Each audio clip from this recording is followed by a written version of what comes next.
All right, Rob Browne here with you on this Wednesday afternoon. We're in Atlanta for SEC Media Days. We've got the crew together, Doug Dean in Birmingham, Terry Bowden, Coach Terry Bowden in Monroe, Louisiana, Ronnie Sanders, Auburn Undercover in Birmingham, Hoover, Kevin Skarbinski in the corners, Birmingham, Brendan Martin, executive producer in Ocala, Florida. And Coach, before we get going, I want to tell you, Mike Griffith, I talked to him today. That was his first job in '93 as a beat writer.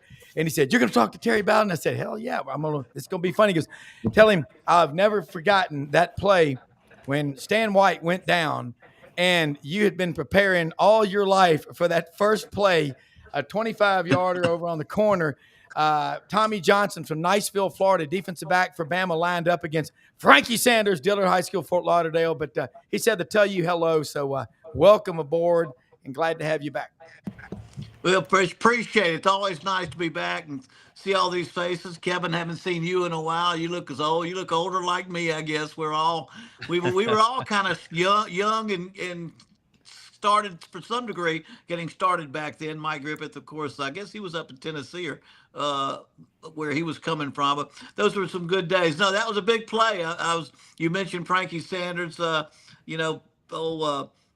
Pat Nix didn't have a real strong arm, and I knew he couldn't throw a deep ball to the wide side. So we put Frankie into the boundary, which was awful nice because Antonio Langham was playing man-to-man coverage all day on him, and he never followed him into the sideline. And so we had just a little lesser ability at the other corner, and Frankie scored to put us in range to beat Alabama that day. It was a great one. Ronnie, let's get this thing started today because, man, my head, I've been drinking out of a fire hydrant the last 3 days, so I'm going to watch. Well, what do you guys think about, Freeze was pretty bullish yesterday, saying that Auburn should be in playoff contention. But as Coach Bowden knows, after 3 years in the SEC, if you're not in contention, then you're probably in trouble. I mean, well, Ronnie, what else can he? He has to say that because it is true. But I love Hugh Freeze, and his body of work's pretty daggum good. I mean, he'll eventually get that thing turned around, or they'll get tired of waiting, and they'll turn to somebody else. But he's proven, especially I thought what he did at not only Ole Miss. I go back to Lambuth and watched him turn that little old program around when he was much younger. But it's on the game, it's on the line, and I'm gonna say this Baylor game is huge to me because of the way his schedule opens up. He's got to get that game right there. That becomes huge because then he don't have to maybe win 1 out of 2 against Oklahoma and A&M to be 4-1. And then that 7.5 over under, he I think he's gonna make it 8 or 9. Which I'd have gotten fired if I'd have gone 8 or 9 back in that day. But I think that's that first game, boy. If he knows that's a big game, and he knows that when he goes out to the SEC Media Days, you better talk like you understand how big this is because there's still enough people that at Auburn that they expect that third year you got to crank it up like he did at Ole Miss. He had a big third year at Ole Miss, and I think there's no reason he can't have a pretty good year. Yeah. Well, what stood out to me was from his appearance yesterday was not so much what he said. Of course, he used the playoff, but how he said it. I heard a more confident, energetic, upbeat, in command Hugh Freeze than I think I've heard in the entire time that he's been there. Correct. I mean, Kevin, I think you probably have a better feel for that because I haven't watched it as closely as far as watching Hugh, but I've known him for a long time, and I think to some extent too, he has a piece of my knowing that there's only so much you can do, and I've been through this before, and I've been through a lot of other stuff before, and I think there's that sense of we've got a pretty good bunch of guys and a pretty hungry bunch of guys, and to some extent, what's going to happen, and I'm going to lead from the front, confident, and I think that's what he has to do, and what he's capable of doing. Doug, weigh in on this one. I like your insight, and I will agree.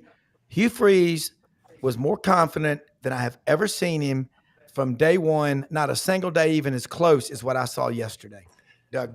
Guys, first of all, it's great to be back in America. It's a couple of weeks in the great country of Italy. Everyone should go there. If you can. All they wanted to talk about, Kevin, was football, and I obliged them.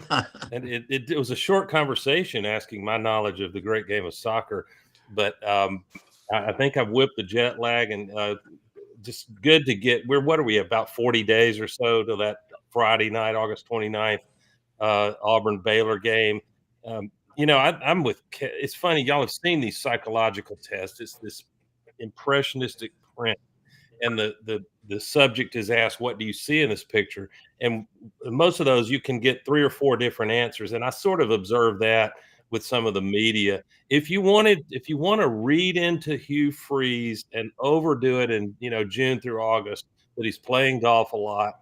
But when it's a dead period, as Lane Kiffin said, and Kiffin is fishing, but for some reason that's not irresponsible to be on a boat out of Boca Raton, which is probably a lot more hours there and back than playing a game of golf. But then again, Lane Kiffin has had some big seasons, so he gets he gets some lenience. But if you want to see Hugh Freeze desperate and panicked, you can sort of paint the picture in your brain to see that. It's confirmation bias.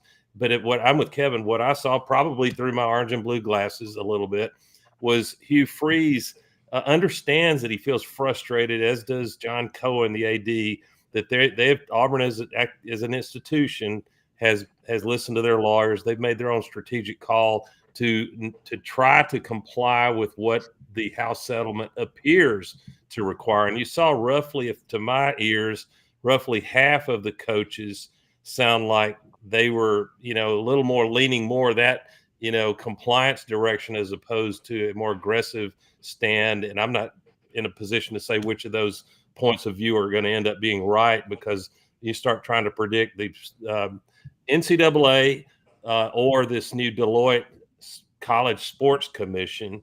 That's perilous to try to predict how they will, adjudicate things. But what I saw Hugh Freeze saying, that to me is the signal, not the noise of August and July and August. The signal is he loves his roster.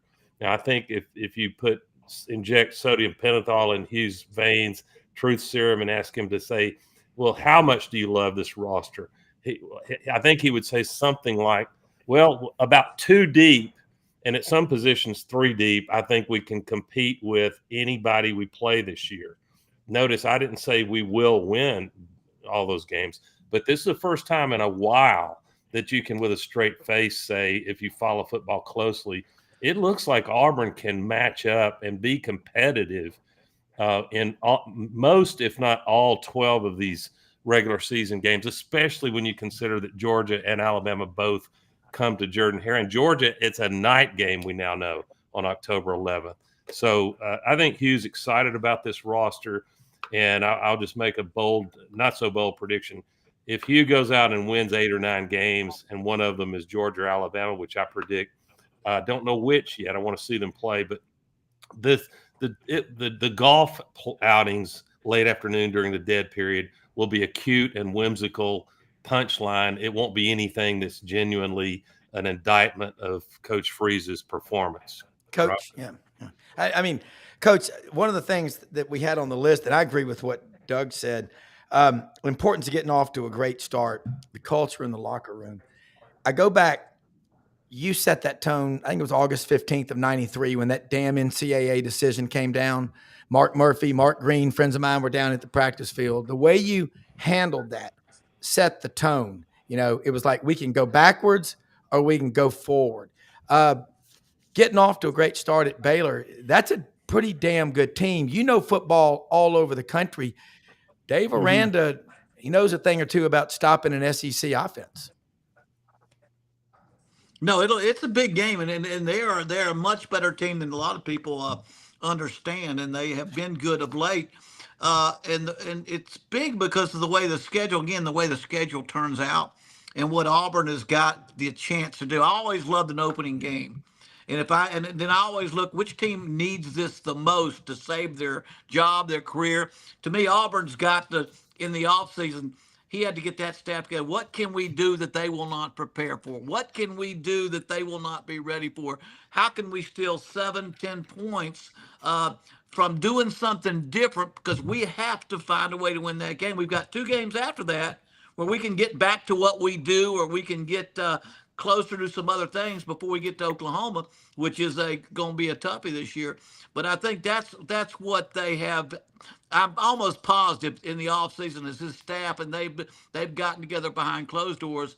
You're going to see some things that you might not that Baylor won't expect. You'll see them try to steal some points too on the away game, because that's what I would have focused my whole season from my staff standpoint on doing and making sure we're ready to give everything we got, then kind of work your way back into what you want to do in the next 2 games. That if you play well, you can beat Ball State and South Al.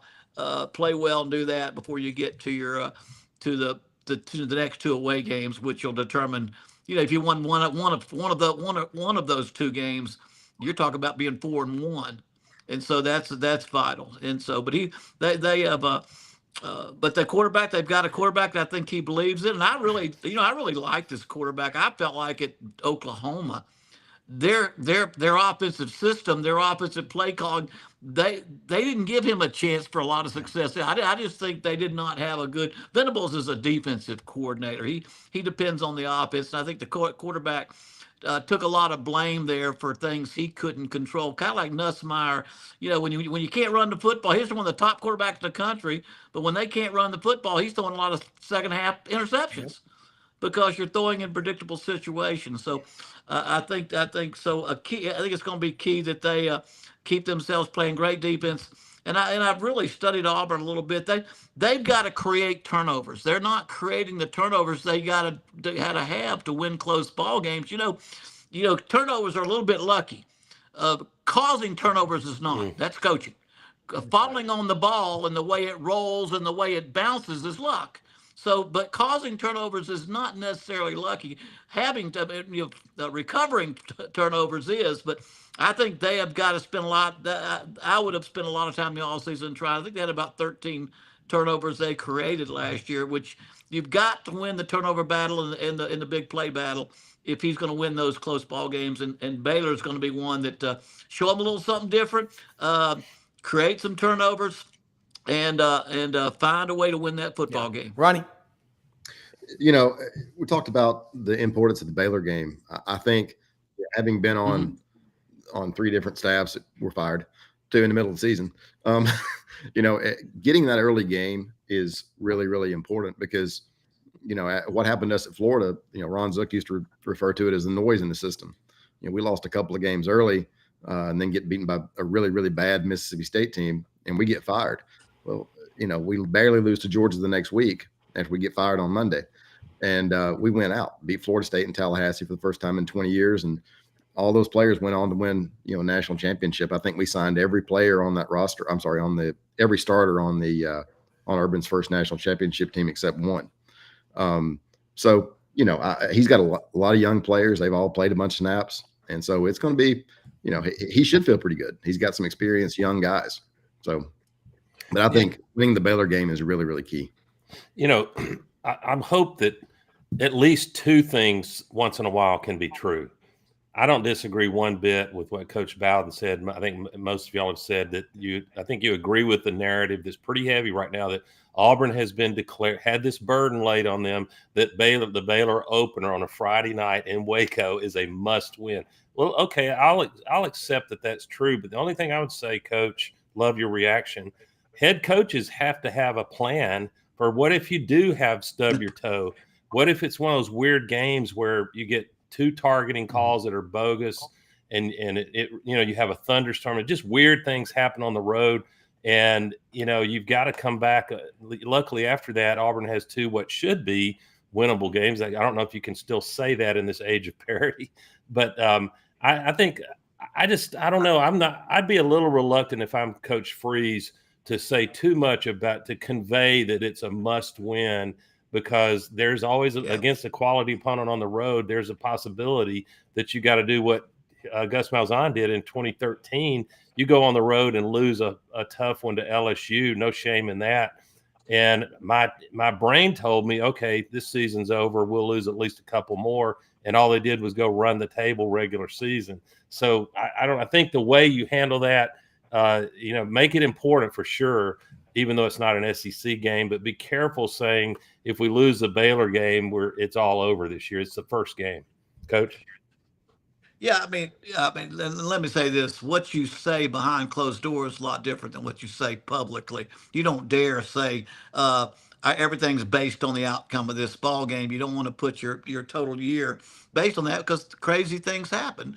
But when you get behind closed doors, you need to make sure you understand, hey, people, let's do something different. Let's take the entire offseason to make sure that we've got every possibility of having things out there that we can do. And that you only have that chance to do that the first game. Usually because most people are studying last year's stuff. Yeah, I'll never forget my first year we gave scholarships at Sanford. We were freshmen only. We played Jacksonville State, and they were like Division II national champions the year before. And I opened the game up with my favorite play from the year before. I mean, it was my favorite bread and butter pass play.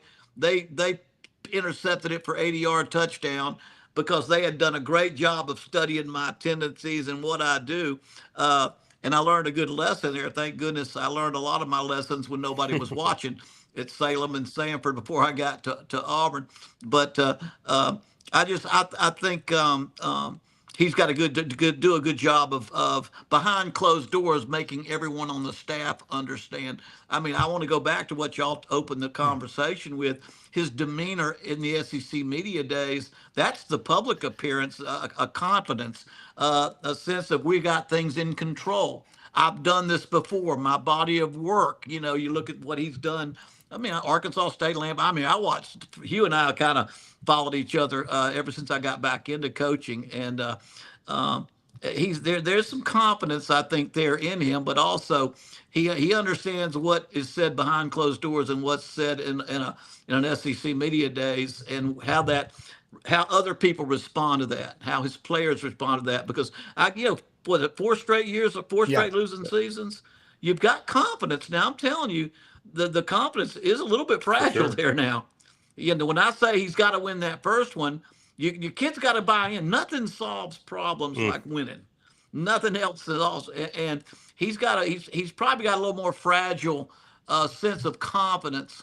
Spurrier was one of the great coaches I coached against, because I think his players just believed they were going to win. They believed anything he called was the best play we could possibly have called for us, and they won a lot of games because they believed they were going to win. And y'all know what that's all about. And I think right now he's having to work between that balance out of building the confidence, but also knowing you don't need any locker room lawyers. You don't need any negative people out there. You need to watch your ship closely, because it doesn't take a whole lot for people to point fingers. Terry, that's maybe the strongest argument you make about the criticality of the Baylor game, in that Auburn is coming off of 4 consecutive losing seasons. Hugh Freeze only owns 2 of those, but it's in the air, and it would be toxic in terms of trying to regain confidence. But I think realistically, since we're just analysts and fans, one's a former coach,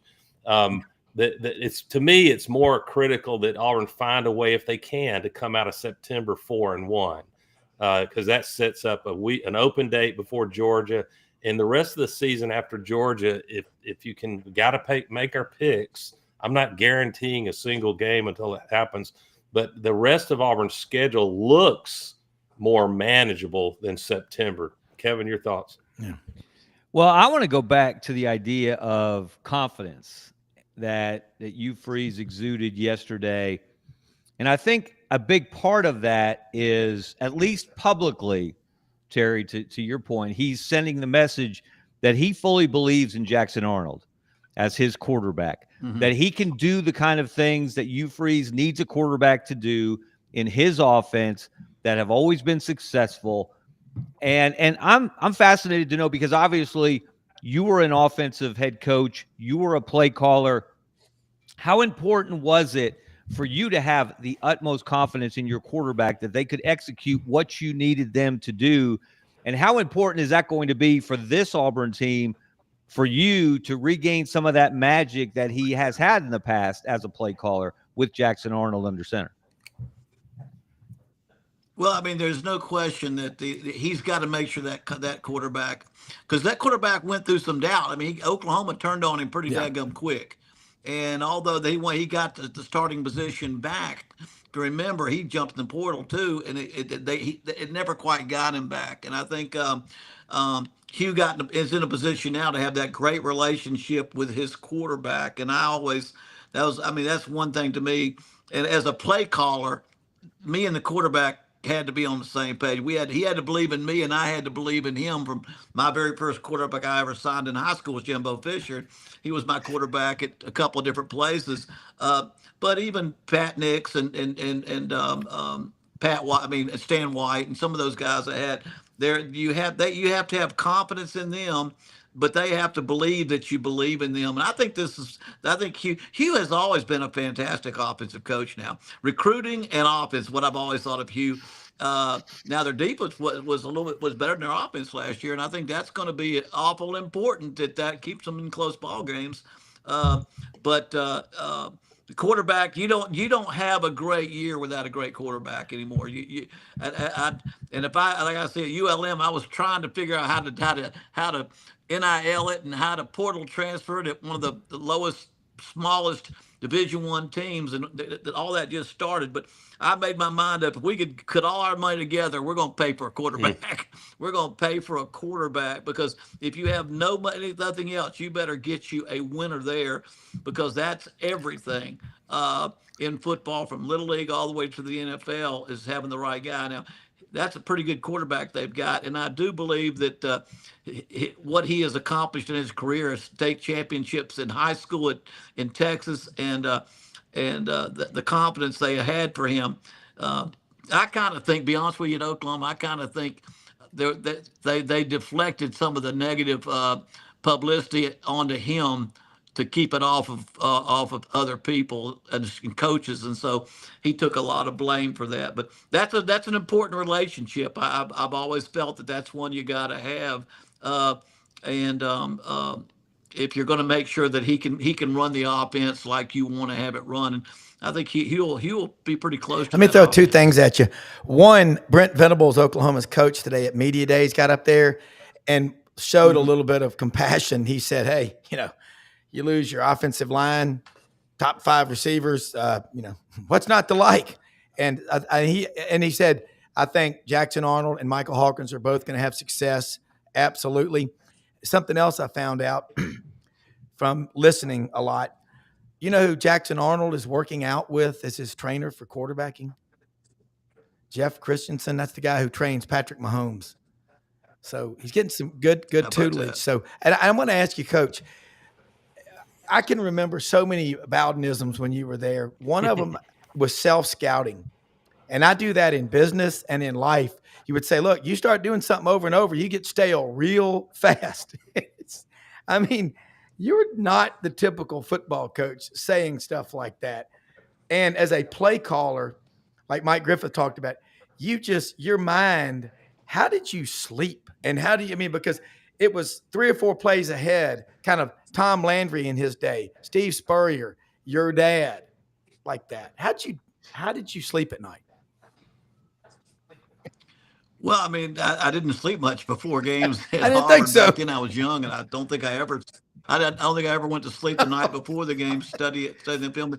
But self-scout, and again, my 4 years as a graduate assistant at Florida State, I did my father's self-scout. That's what, for 4 years, I learned I could call every one of his plays almost before he could call it, because I studied his tendencies. And it's funny how that my dad used to say that he would say, it's good to have tendencies. It's bad not to know what those tendencies are. And I remember when I was an analyst at Oak Clemson for Venables. I was a crossover analyst. I would study the offense of the opponents of Clemson so I could go in there with Venables. And and again, my comments were more for a head coach or for a coordinator than they were for assistants. But I remember telling their defensive staff, and I said, the object is to have tendencies, because you got to be good at something. I mean, you have a big old left tackle. You might want to run behind that left tackle in critical situations. That's your tendency. The key is to know your tendencies. So when the other defensive coordinator or offensive coordinator, he studied it, he knows your tendencies too. So as soon as he depends on you to do something, you work against your tendency. You work against it, so it makes a big. That was one of my dad's favorite things to do. When to run the reverse, when to do the punt rooski, when to call something against your tendencies, so you can take a 3-yard gain and make it a 50-yard big play. And so I think being able to understand your tendencies is probably one of the most critical things that I try to do, is to self scout. So I knew, man, I went back to that old Jacksonville State game. I learned a lesson there way back that, hey, don't you dare open the season with your favorite play ever again, because the other team's going to know your tendencies. But anyway, that's kind of a thing that Venables is really, and I will say this, he is one of the sharpest, hardest working, thorough defensive coordinators I've been around. I watched everything he did. In fact, I hired little Zach Alley was his little student assistant, and I hired him at ULM for almost nothing. I said, I'm gonna get me one of these good ones before they're expensive, And within a year, he's making $750,000 in Oklahoma as a defensive coordinator, and now he's at West Virginia. But Venables got that defense down. That's why. But I think you have to self scout and know what it is you do. Because a good defensive coordinator, and again, I had one of the best. I had a guy named Brother Oliver was my defensive coordinator. Well, Wayne Hall was great also, and then I got Brother Oliver, and that's the day when you study tendencies. I mean, Brother was in that office at 4 a.m, and I'd go in there and sit by him and just pick his brain a little bit about tendencies. Sometimes I think we get too much into analytics. I just can't get caught. You can't get caught up in analytics, because every game is different. Every game, the flow changes from first series to the second series, and what's analytically what's correct this game is entirely wrong 3 games ago. And so you still got to play the game and study the game and go with what's gotten you there. But sometimes I think today's game's a little bit too much play analytics and say, well, statistics show that 97% of the time you got to do this. Well, there's something called having a visceral. There's cerebral football and there's visceral football, and sometimes you got to call it by the gut, as a part of what the statistics tell you to do. And that was what Bobby Bowden was so good at. He had a gut feel for when he could, like a stand-up comic, when to catch you thinking one thing's going to come and hit the punchline somewhere else. And that's a little bit a lot like. But anyway, I think Hugh's done that a lot. He's pretty good at that. So I'm anxious to see how that goes. Terry, isn't there a balance on this whole question? I mean, the great coaching staffs are very good at and very disciplined about constantly studying their tendencies all throughout the season, maybe even prior seasons. The way coaches can find video so quickly now, and they have graduate assistants that spend their whole year scouting one game and finding something that could be an advantage. But does that at some point, when you start breaking tendencies in a really big game like an Iron Bowl or a Georgia Florida type of game, Alabama LSU, that you run the risk of violating the great Coach Bryant's edict to dance with who brung you? I mean, so all right, it's 3rd and short. Pat Dye was going to run the damn ball. I can promise you, it was a tendency, and he didn't care if it was a tendency. He coached his guys that if you're not man enough to get 3 yards here, you didn't deserve it anyway. How did you balance that out, Terry? Well, like I say, if you're good at something, you're going to have a tendency, and there are things that you don't change. Just like it's like going for it on 4th and short. I mean, if I ever once had a team to sit behind me on the bench and say, punt, coach, punt, no matter what the circumstances are, what does every team 100% of the players say go for it, but there are times when you gotta do what's best for the game situation. But and then as Bear Bryant would say, you gotta. I think that was Daryl Royal. I remember dance with what brung you or dance with what brung you, but. But the Bear would always. I mean, they're going to be good at what they are good at, and what was I going to say about that? And come after you. They're going to make you stop what they do well. And I think we all do that when people, when I was at Auburn, we had, whether it was James Bostic or Steve Davis, we were going to have a 240-pound, 35-pound tailback come at you pretty hard downhill, whether you like it or not. And so you got to have you got to do what you do best and play your game while at the same time knowing when to fake. Ronnie? Yeah, I mean, we were talking about golf earlier. Coach, you mentioned Spurrier. I mean, there were all the Spurrier's golf stories were legendary. I mean, he used to run staff meetings from the golf course in the spring. But he won enough games it didn't matter. And so I think the stuff with Hugh will go away if they win. And if it doesn't, then it becomes more fodder. So, but yeah, Rob, go ahead. I'm sorry. No, let me jump in. Let me jump in there. I got to ask Terry to for the record. There was controversy when you were coaching at Auburn because as the story goes today, and I'd like you to clear it up for us, that you left practice early at one point to go to a James Taylor concert, and this caused some consternation in the fan base. What really happened there? What was your thinking there? I did go to a James Taylor concert. It was after practice. I didn't leave practice. I don't think I left practice early, but but I did. I went to Black Mountain and Birmingham. Now you got to remember, my daughter's named Jamie Taylor, and I liked him a lot, and it was our boosters that flew me over there. I don't think I missed practice, but it's still being seen at a James Taylor concert. Now, would I do that again as an older coach? Maybe not, but to me, I put plenty of hours in, but that'd be something Steve Spurrier would probably do. But it was. I don't think he'd go to a James Taylor concert, and because I've been to a bunch of them. But again, I think you can keep things in perspective. Maybe that's where we're getting to this thing about playing golf. My dad would tell you that football is a priority, but you better not make it the priority, or your life is going to be miserable because you can't. You got to get away a little bit, and you got to have something else. And I wasn't very good at that. I spent a lot of time at the office, except when I was at James Taylor concert. Now you got to remember, at 36, there were probably some responses and some things that you look back and say, God, probably if I was a little older, I might not have had the nerves to do that one. But anyway, it worked out good. Or what if you had missed a Leonard Skinner concert back in the day, and you were a coach at Auburn or Alabama? You may have been fired on the spot. I mean, you think about that. I remember when you flew up there, but you know what?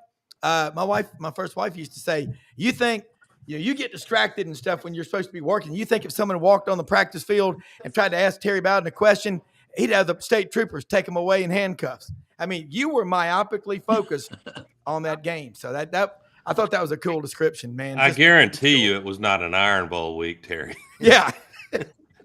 No, what? No. There are certain things you do and you don't do. I think it was probably pretty early in the. It was August, if I remember, Terry. It was in August. Yeah, it was August. No, it was in preseason practice. It wasn't a game week. There was some.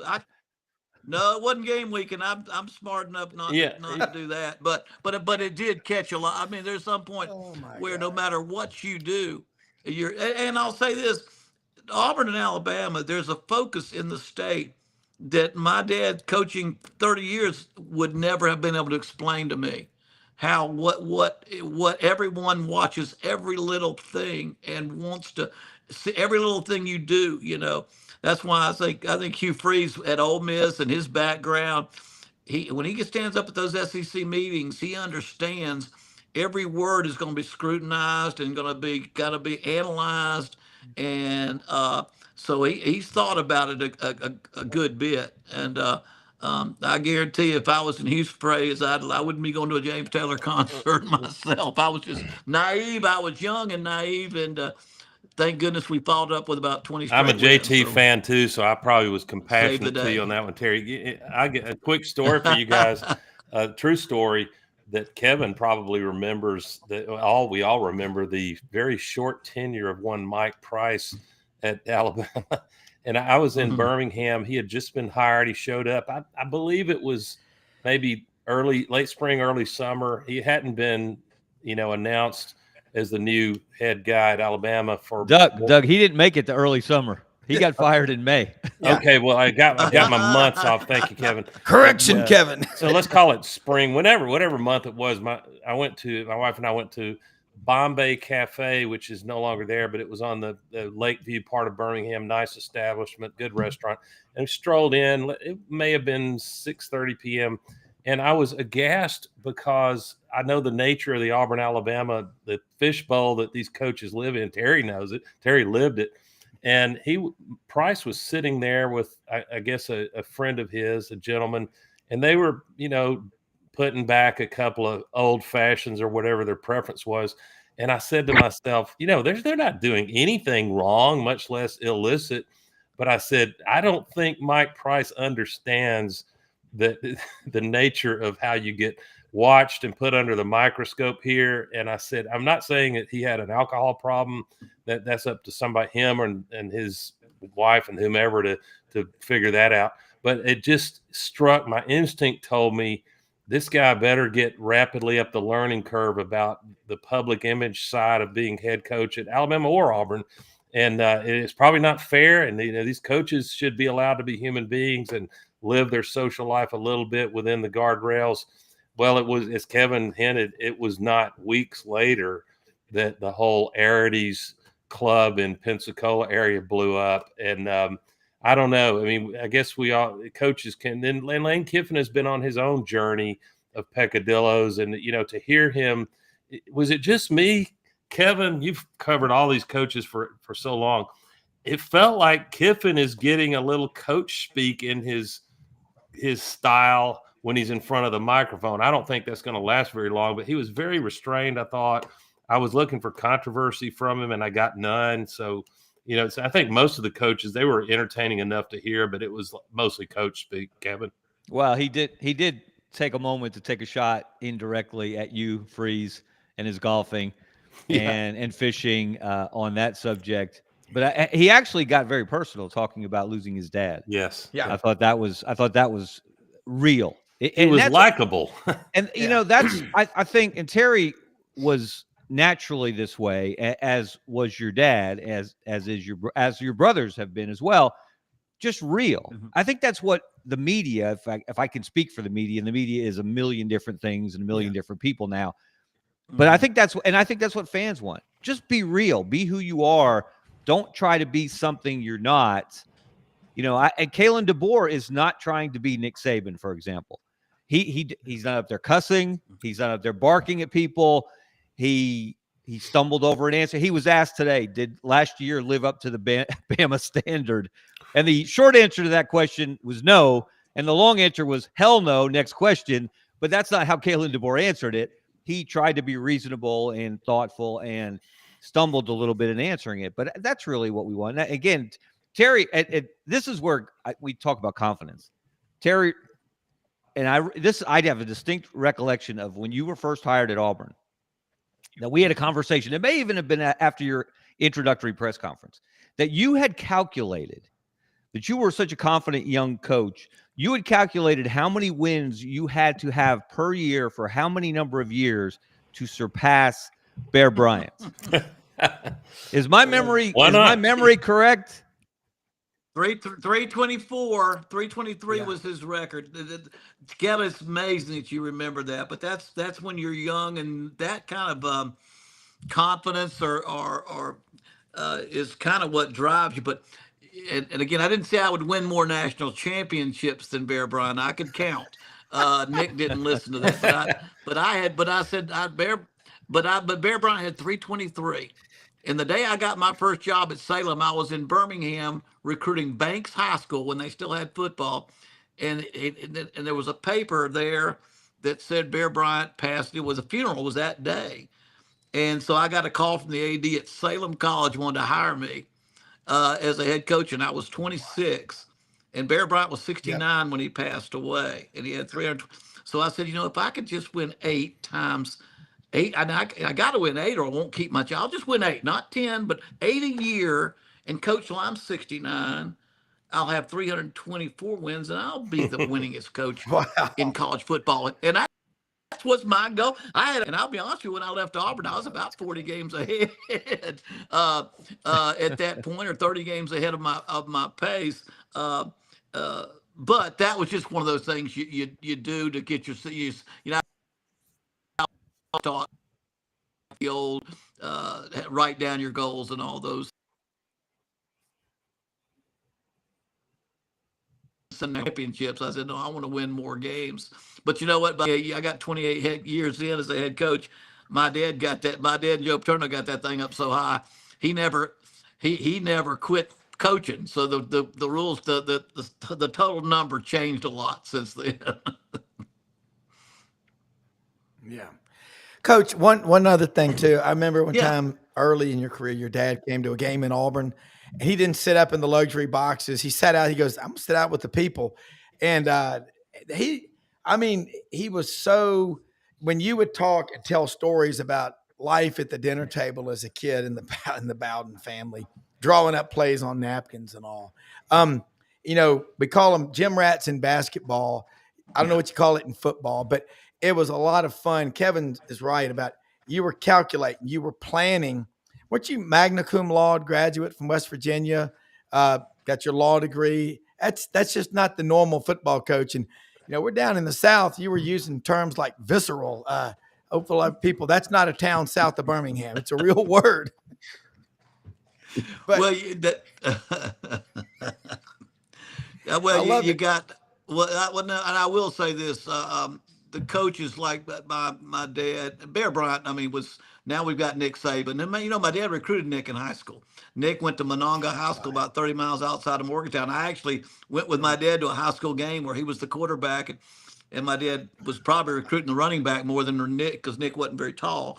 And but he was a winner even back then. But coaches, and I tell all these coaches, if you're going to coach longer than 1 decade, and not many head coaches in Power 5 level get past 10 years. But if you're going to coach more than 1 decade, you better be willing to change before everybody else. Because if you were the first guy to put the wishbone in, you won a championship. And if you were the last guy to take it out, you got fired. So you've got to be on the front end of a curve. And I think one of the things that my dad always said to me, he said, back when in the 60s, Bear Bryant won the most games of any coach in the decade of the 60s. But in 69 and 70, I think he went 6-5 and 5-6.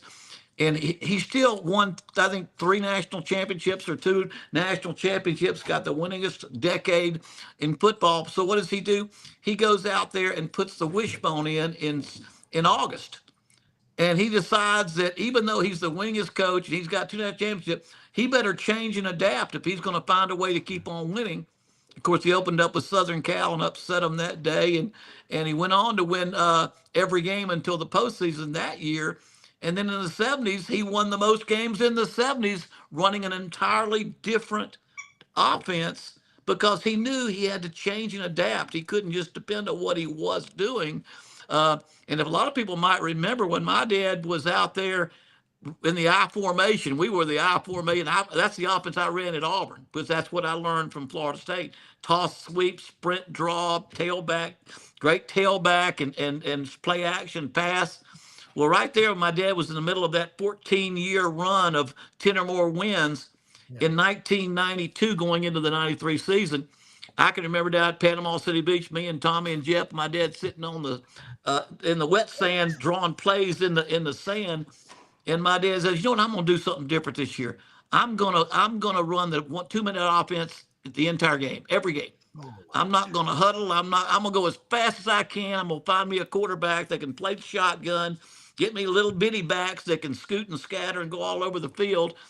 And son of a gun, in 93, I mean, he goes out and finds Charlie Ward, who's great in the shotgun. He finds Warwick Dunn, who is a little bitty type, and they go out there and do everything entirely different.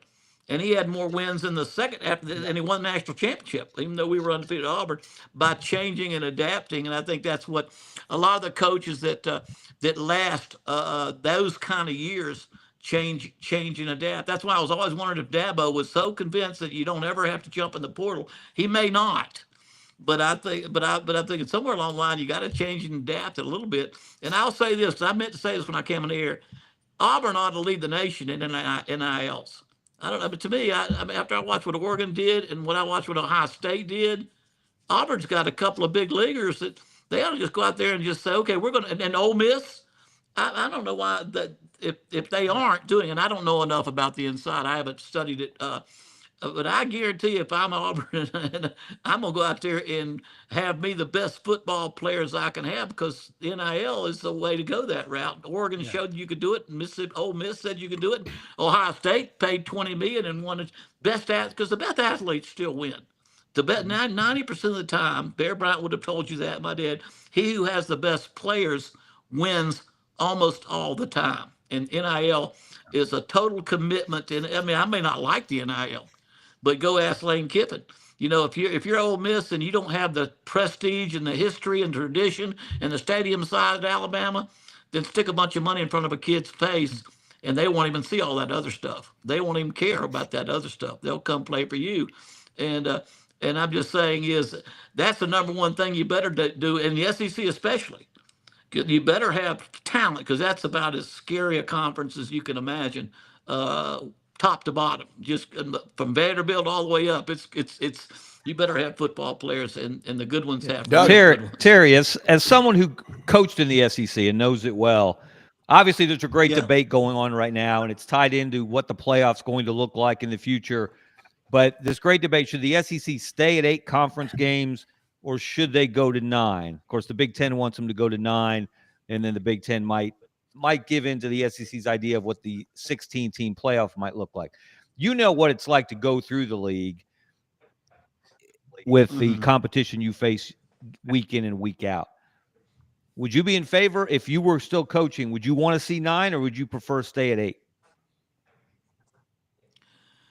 Yeah, that's a tough question, Kev, because again, it's going to affect everybody in your conference. And now, I mean, Big Ten, SEC, they're pretty much going to line up and have the top 5, maybe 7 out of the top 10 teams every year from here on out. Anyway, I believe like Big Ten again is going 9 a season. I think with the how big the conference has gotten, I think you'd probably be better off from the standpoint of revenue sharing and the things that you can guarantee is to go to 9.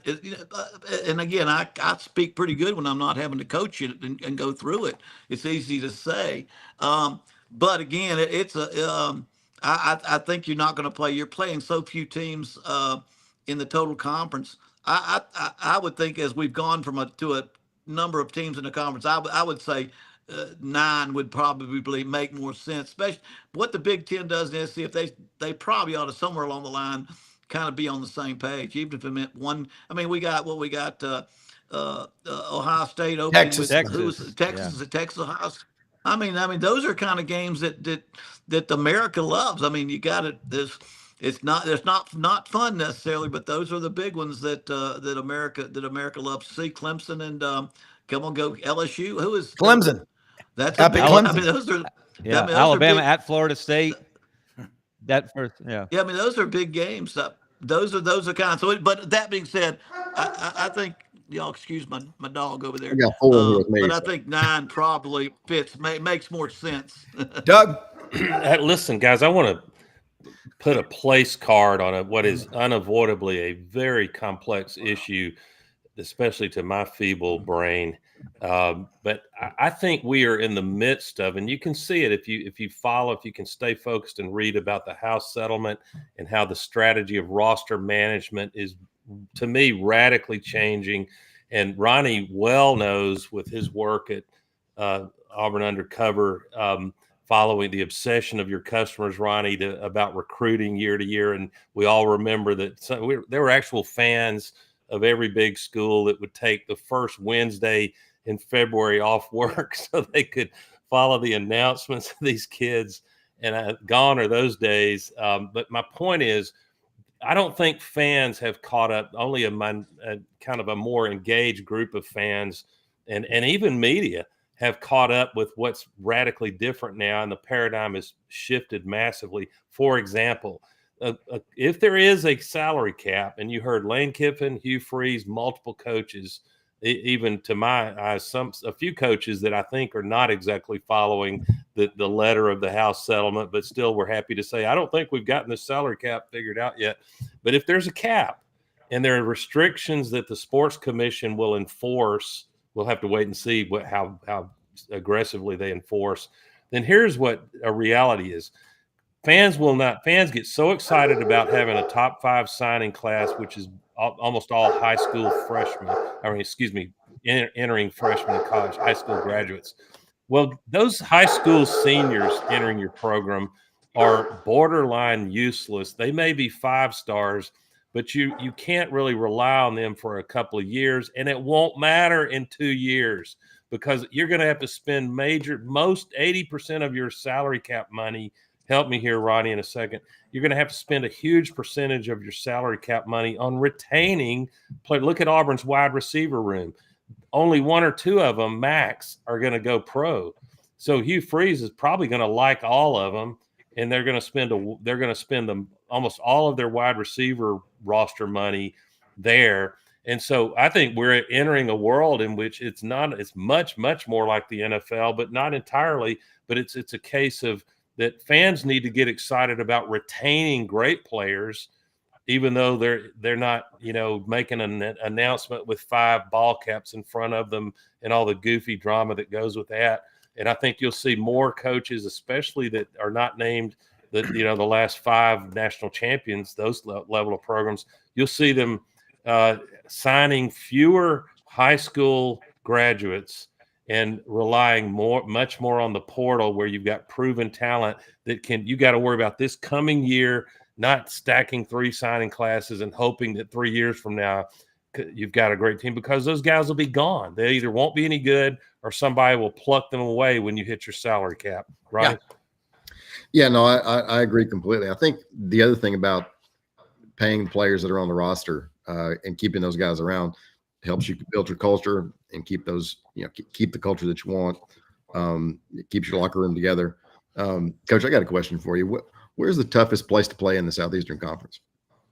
Toughest place to play. Again, it has a little bit to do with how good the other team is. Because a lot of those stadiums. I mean, I had a winning record in Baton Rouge because they had up and down year. Now I had a losing record against them in Auburn. But I mean, when I was there, and you have to understand, Florida was the toughest place to play because of Spurrier, because of the talent level, and how extremely high. I mean, it's the only tropical stadium in the SEC. I mean, LSU's next, but LSU had their ups and downs during that time. Florida was Spurrier for the 90s that I went to, but it was always the toughest. Now again, I played my 4 games against Alabama in Birmingham, the Iron Bowl. I got to Coach Stallings and I played the final game of the Iron Bowl there. But to me, it was Florida because of how talented they were, how hot it was, and how difficult that was. And then I think LSU was very difficult. Some of y'all might know because their fans were so involved in the game. A lot of y'all know we lost to them my second 95. Somebody blew a whistle in the stands. Yep. And we took a safety. Pat Nixon, our lineman didn't block, and they sacked him.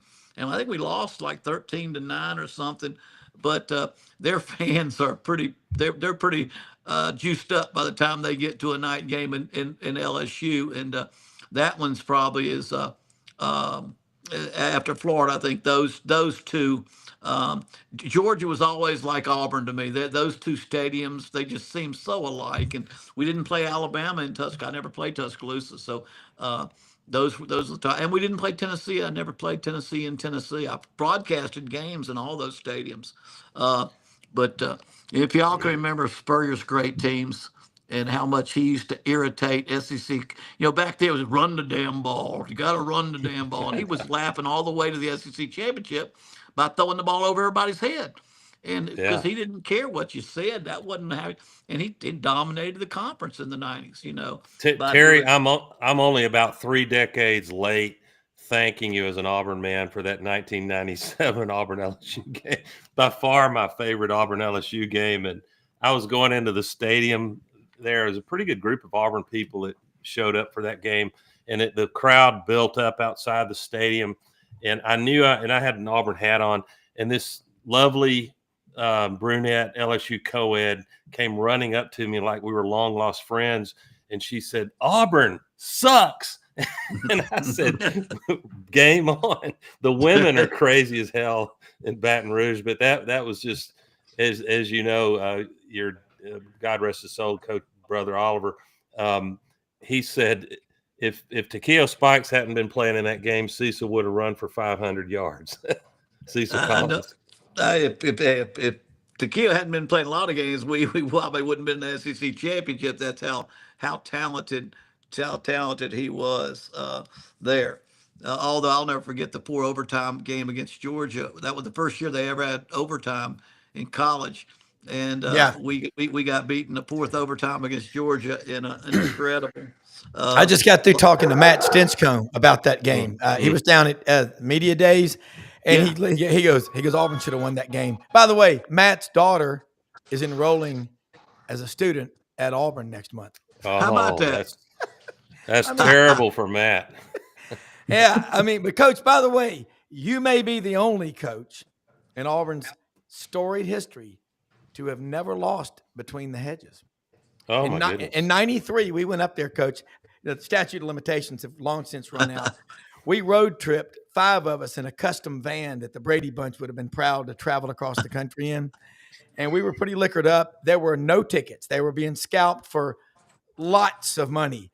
Well, I took $50, went to the people at the gate, handed the girl $50, and my buddy Ray and I hauled ass and got down on the 50-yard line at field level. And our friend Mark Green had a photography pass. Mark Murphy got him, was out there taking pictures of you. That was one of the greatest games we ever went to. And we had a great discussion on that trip. Golly, if we had a playoff this late in the season, the 10th game, if Auburn were 9-0, would they do like the pros do and sit the starters? And we were like, not in this game and not in the Iron Bowl. That's what makes college so great. Yeah, those two. It's funny how, because the first year we played Georgia, and it's funny, they got to play between the hedges. Yeah. We had to play between the sticker bushes because we both have the exact same bushes. We both have the exact same bushes, and we found out after the Alabama game in '93 that those sticker bushes don't keep people off the field. But what was funny is the first 2 years I coached against Georgia, Will Muschamp was the safety, and I hired him when he got through as a GA. And son of a gun, 95, we beat them in 93, 95. And daggum Kirby Smart replaced Will, and and I remember Fred Beasley running downhill into Kirby Smart after running into Will Muschamp back then in those days on the field. Yeah, well, we got about a minute left, but Coach, once again, Ronnie making this happen, Doug, Kevin, you just make people, the memories that you bring and you evoke, it's karma's amazing, man. It's a lot of positive energy, but thank you more than you know for sharing your time with us. That's all I got to say. Well, I appreciate it. Hey, Coach Bowden, congrats on your nuptials recently, Coach Bowden. Well, that was my bride that just walked in the door, and her German Shepherd made all that barking sound to protect her. I love dogs. Don't worry. Hey, thanks everybody. Great show as always. We'll be doing another few shows on this channel tonight, and tons of content. We have met a lot of people this week. We got one more day, and we're that closer to football. Thank you for watching. Have a good night, guys. Thank y'all. Thank you. Good.